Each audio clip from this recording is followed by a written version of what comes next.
Hello students, आज हम कक्षा 8वीं की गणित में हमारा जो 15वां पाठ है क्षेत्रफल।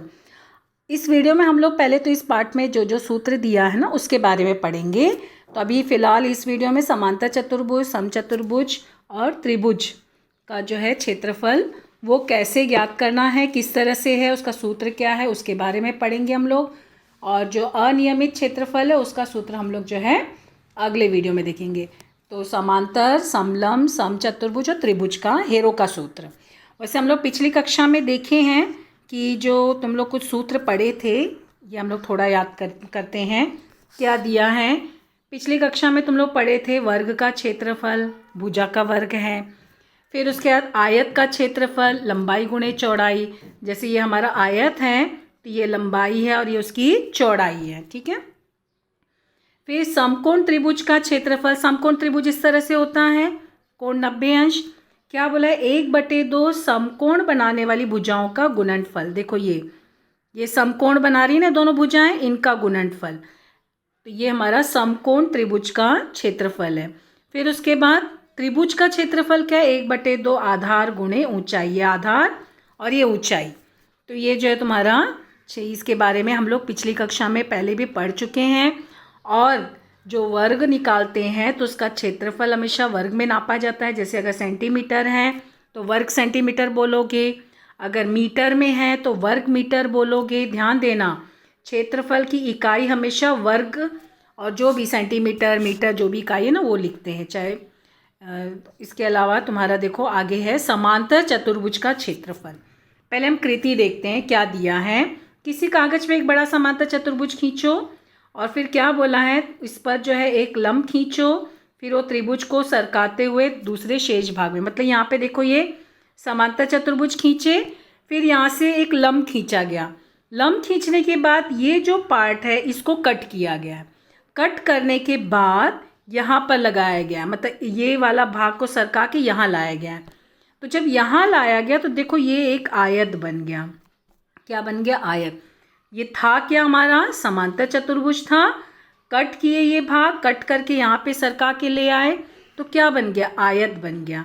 इसका मतलब समांतर चतुर्भुज जो है उससे आयत बना, यानी कि दोनों का क्षेत्रफल क्या होगा?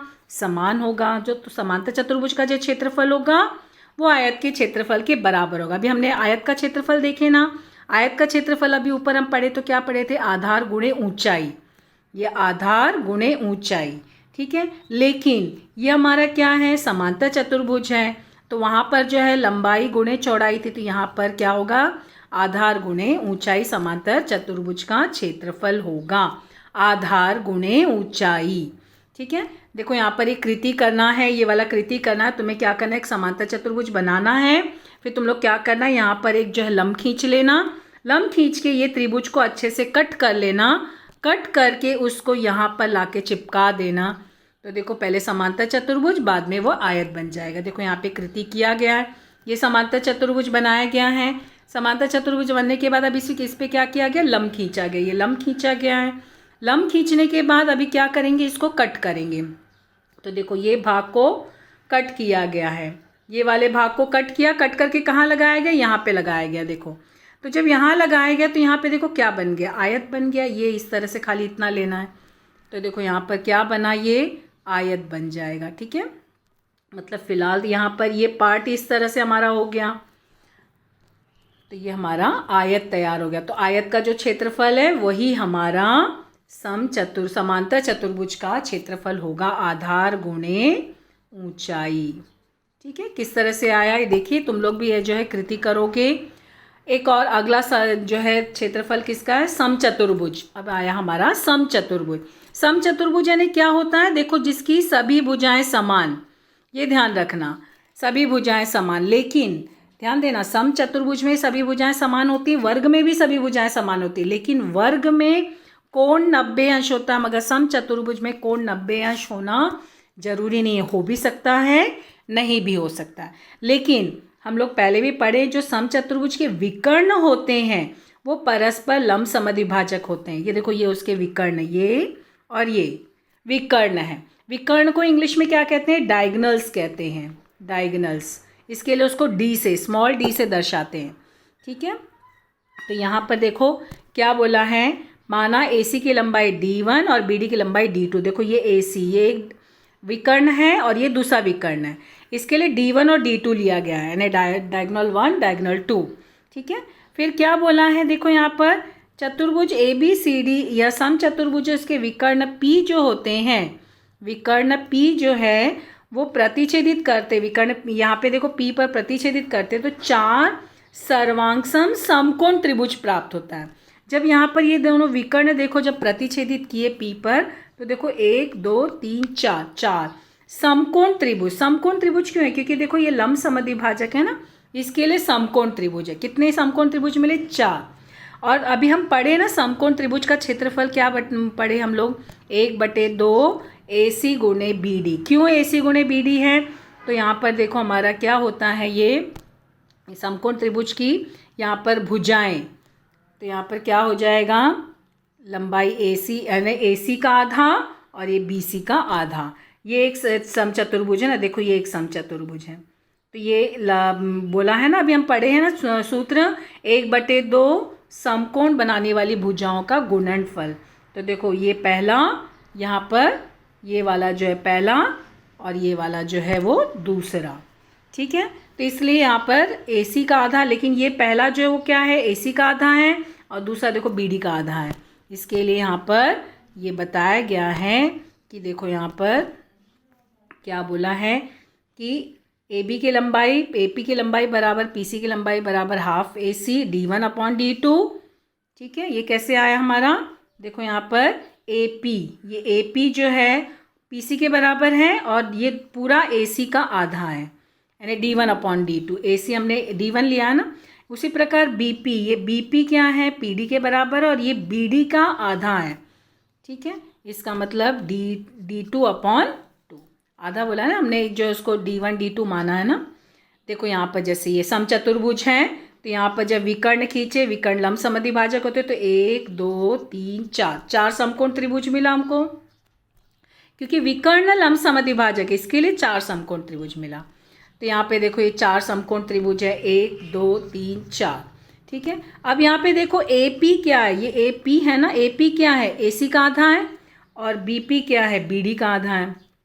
AC को क्या माना है, D1 और BD को क्या माना है, D2। तो D1 का आधा और D2 का आधा है ना।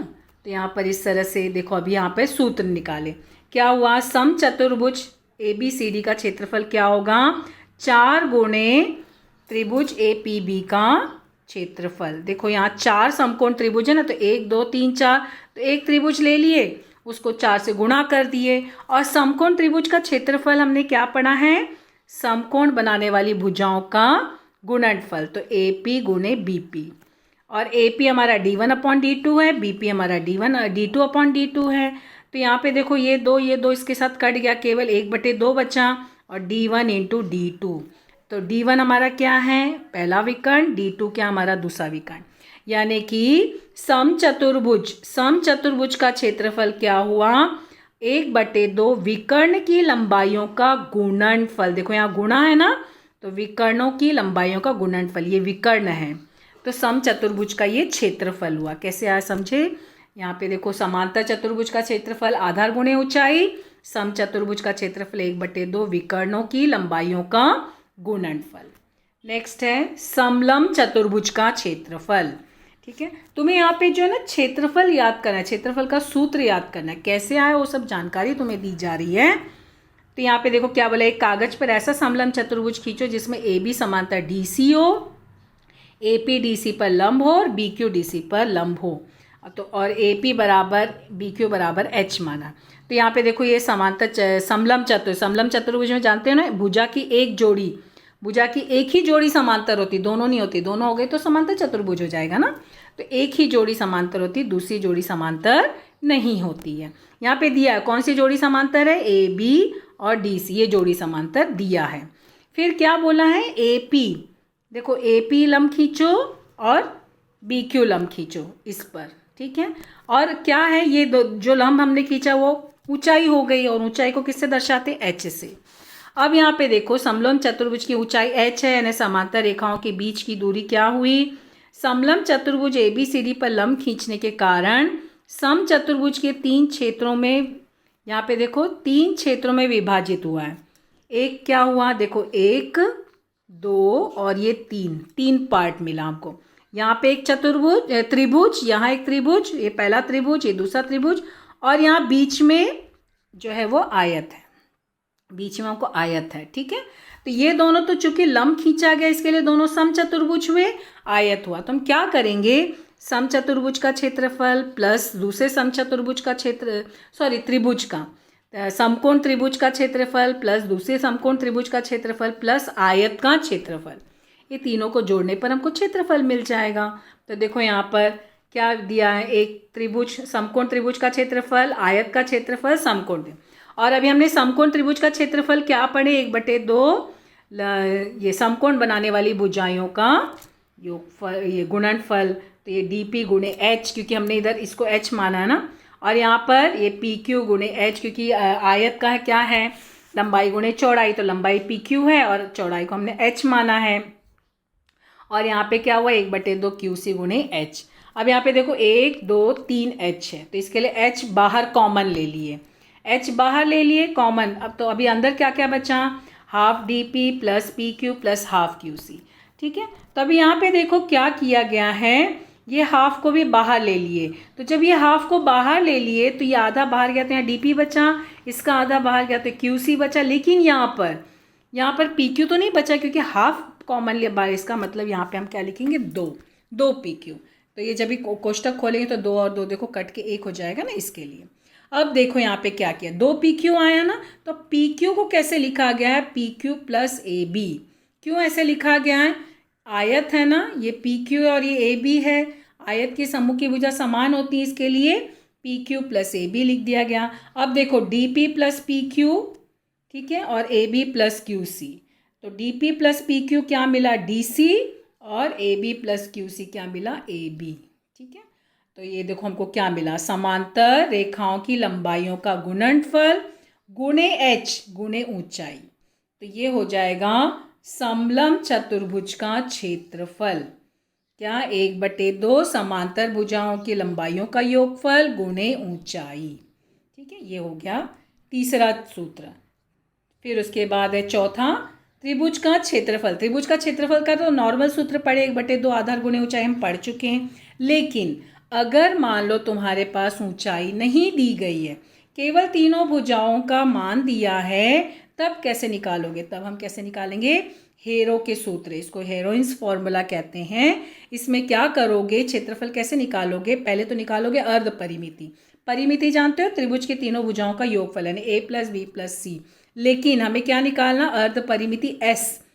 ठीक है, तो s क्या हो जाएगा, 1/2 a plus B plus C, half of perimeter.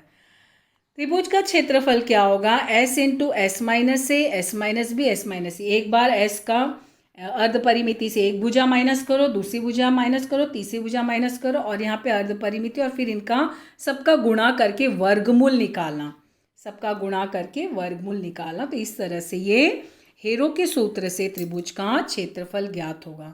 तभी हमने क्या क्या सीखा, ये तुम्हें अपने कॉपी में लिखना और इसको याद करना है। ये सारे सूत्र बहुत ही इम्पॉर्टेंट हैं, ये तुम्हारे 10th में 9th में दोनों में इसकी ज़रूरत पड़ेगी। तो इस पाठ के जितने सूत्र हैं ये सब अपनी कॉपी में लिखना है, उसको याद करना है। ठीक है, और यहाँ पे जो समांतर चतुर्भुज वाला है ना, उसकी कृति को भी करना है, समांतर चतुर्भुज की कृति को। तो यहाँ पे देखो, समांतर चतुर्भुज का क्षेत्रफल आधार गुणे ऊंचाई, समचतुर्भुज का क्षेत्रफल 1/2 विकर्णों की लंबाइयों का गुणनफल, समलंब चतुर्भुज का क्षेत्रफल 1/2 गुणे समांतर भुजाओं की लंबाइयों का योगफल गुणे ऊंचाई। और यहाँ पे त्रिभुज ABC की भुजाओं की लंबाई अगर दी गई है तो ये सूत्र। इसके अलावा स्टार्टिंग में भी 4 सूत्र दिया हुआ है। ठीक है, स्टार्ट का भी जो 4 सूत्र दिया वो 4 सूत्र, और यहाँ पे भी 1 2 3 4 सूत्र, यानी टोटल 8 सूत्र कॉपी में लिखना है। अब ये इस पार्ट के और भी हैं सूत्र, लेकिन फिलहाल पहले पार्ट में ये 8 सूत्र लिखना है। सूत्र लिखकर याद भी करना बहुत इम्पॉर्टेंट है, बहुत ज़रूरी है, क्योंकि 9th 10th में सब सूत्र की ज़रूरत पड़ेगी। तो इस तरह से हमारा जो है ये 4 सूत्र कंप्लीट होता। अगला सूत्र अगले वीडियो में। Thank you.